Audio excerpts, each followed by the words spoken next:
Hello and welcome back to KXAN Plus. I'm your host, Esmeralda Zamora, and we have another What's Driving You Crazy episode with our traffic anchor, Erica Brennes. Erica, thanks for joining me. What is driving you crazy this Oh, week? girl, where do we begin? I mean, I am so excited. The fact that we have the holidays next, Thanksgiving holiday. Something I'm talking about a lot this week is the fact that, and sorry for bumping the table just now. I'm new here. There's going to be like 6 million ish people on the roads in Texas. Wow. So just be thinking about that. The new places you might be driving, the kids are off school like all next week for the most part. Um, and you're going to be driving through construction zones. TxDOT kind of putting out their whole drive safe, slow down, move over, reminder. Stay off the phone. Put your phone down, slow down. If you are passing an emergency vehicle, you're supposed to go 20 miles per hour under the speed limit. So just little things like that, but it's exciting.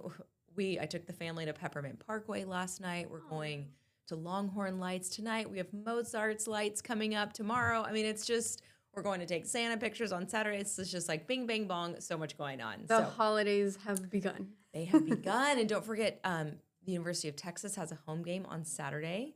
And Esme and I did a great whole very long chat about getting to the game. All advice still applies, no matter which game, no matter what time. So you can always default back to that. But it's exciting. And then we have another home game next Friday on Black Friday. So it's happening. Home games means traffic. I know. So that's not what I'm talking about, but I can yip yap about traffic all day long. But some of the stuff on my mind, and I'm doing a story this week about careers in transportation and transit with so much growth. So that'll probably be our next topic of conversation coming up soon. And there's just all kinds of stuff happening. Our reporter Ava Brengard's going to get an update on the Cap Metro and like the Project Connect with the city and the bond that residents passed years ago. And so we should bring her on and do like a group chat about that and see what she found out. Maybe we can do that in the next coming weeks. Yeah. Before the holidays start getting even crazier. I think people would enjoy an update on what's going on with Project Connect. Yeah, and where their money's going to, right? Exactly. Yeah. Well, for today, although we're not talking traffic or game day traffic, we are talking about a bridge tunnel getting some new light, maybe some new pedestrians walking under it. Exactly. I know. So this is kind of fun. You can pull up my map because I want to take you to the maps first to make sure you understand where I'm talking about. And you guys, what's fun about this is that I moved to Austin in 1996. And it's grown. When we moved, we lived at West Avenue and 8th Street. And I'm about to tell you about a tunnel and bridge at West Avenue and 6th Street. Let me tell you the number of times I have driven down West 6th. And maybe this makes me a ding dong. I had no idea I was driving over this bridge. And it's a really special bridge because it's an historic bridge that was built in 1887. Wow. And what did it look like when you would drive over it? I didn't know I was going over a bridge. I'm like, what?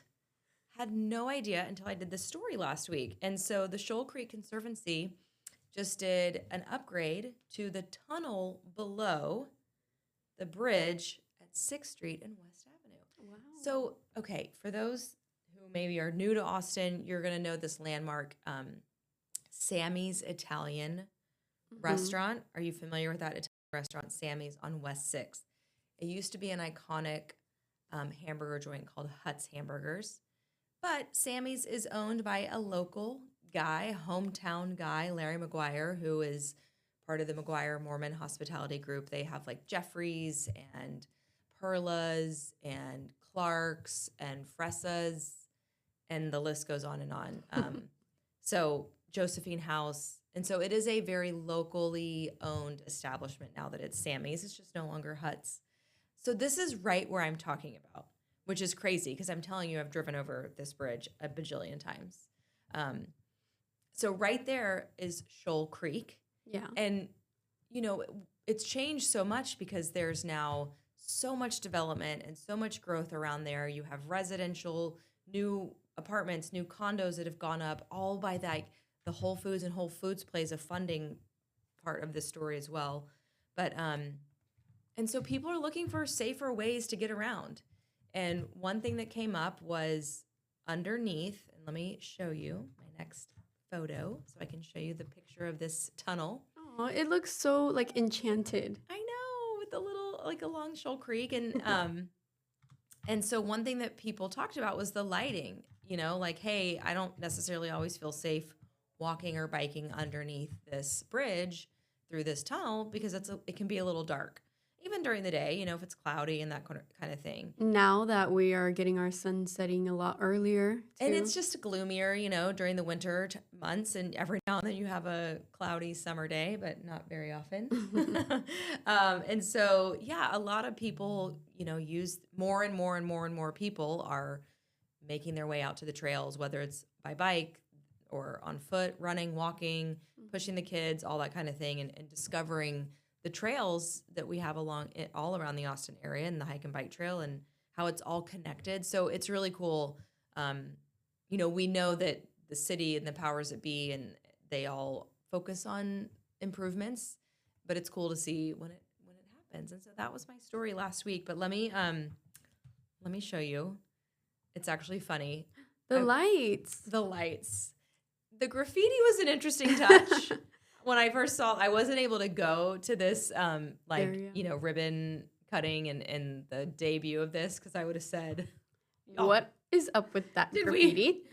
maybe next time we'll scrub it before the press conference, but that's okay. You know, keep Austin weird, but yeah, real new fancy lighting underneath that. And above there is that West 6th Street Bridge. Isn't that crazy? Yeah, I mean, it looks so cute. It has so much potential. I feel like Yes. they can build a little garden underneath it or something. Well, here's the thing, with probably not, because this actually floods. Oh, wow. Yeah, and so I mean, flooding to the point of like it touches the ceiling.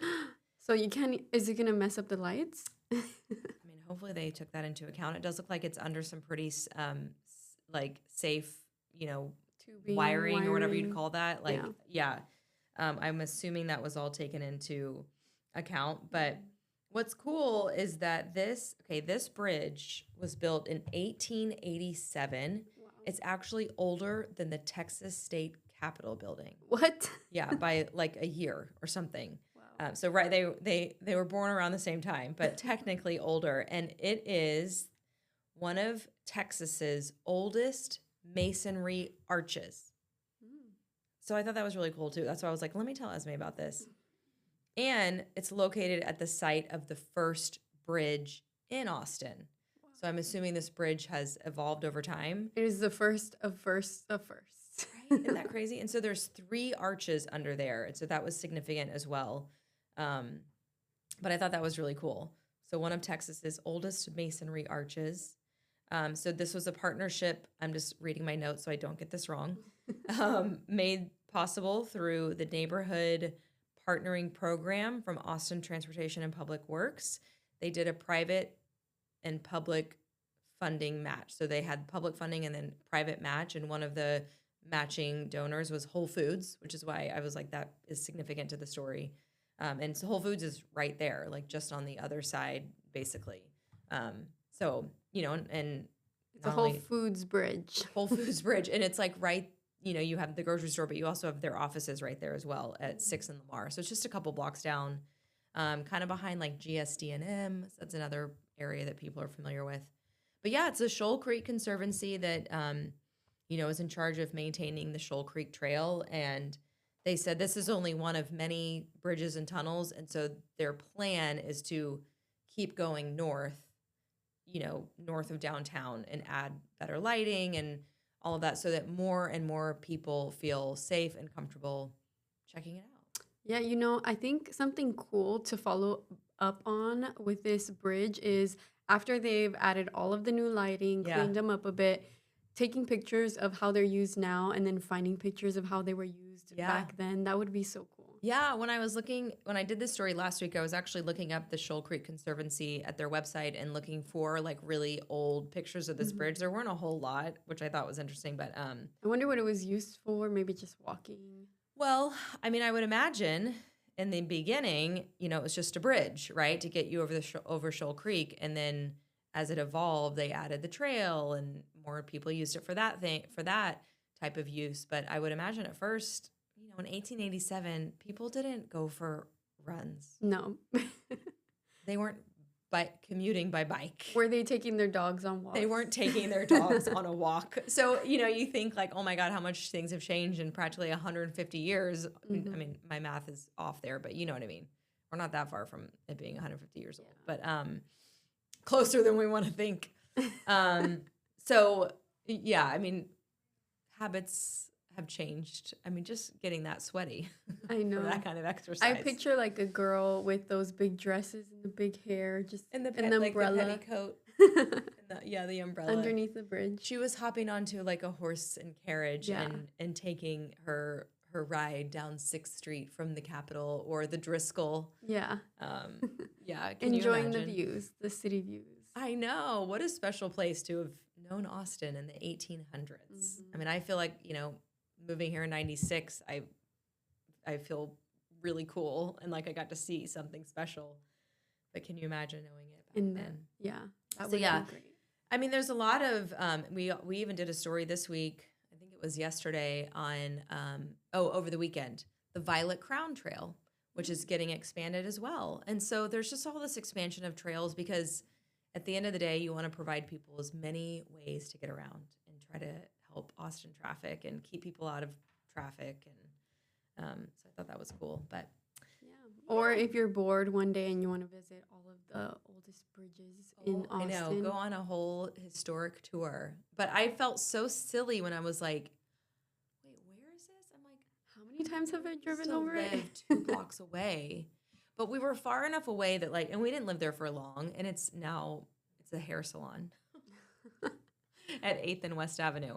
It was a triplex. It was really cool. And we were like in the front when I first moved to Austin. But I'm like, oh my God, I did not know I was driving over a bridge. I feel like such a ding dong. And the fact that it's like the oldest bridge, one of the oldest bridges in Texas. You live, you learn. It's cool history to learn. We have your article on the bridge and the new lighting on our website, KXAN.com. It looks like there's an interview attached to it. Yeah, we talked to someone from the city and someone from the Trail Conservancy. Nice. Yeah. And, we always want to hear from you and learn about what's on your mind when it comes to traffic and transportation. And, this isn't necessarily something of what's driving you crazy, but that kind of encapsulates all the show. Transportation news. Yeah. And there's a lot going on in the world of Austin transportation and Texas transportation. So little by little, we're chipping away. But you can reach out to me on social media at Erica Brennes TV. Let me know what's driving you crazy on your drive. You can alert me of traffic issues during your morning commute or later in the day. I'm pretty dialed in unless I'm, dear Lord, taking a nap. If you don't hear from me, it's probably because I'm taking a nap or doing something with the kids. But yeah, so we always are. And the ideas are coming in. So I'm going through them. I think there's like 4 in my inbox right now that I need to sort through. Yeah, and it's important to remember, although you may send us what's driving you crazy, we have to look into it before we do a stream on it. So give us some time, some grace. And you can always follow up with me also. Never hesitate to be like, hey, did you get any word? Yeah. Always interested in what is driving everyone crazy on their ride or on their drive. Yeah. And we will share that here on KXAN Plus for what's driving you crazy. Erica, thanks for joining me, and I'm excited to see what we have next week. I know. See you then. All right, bye.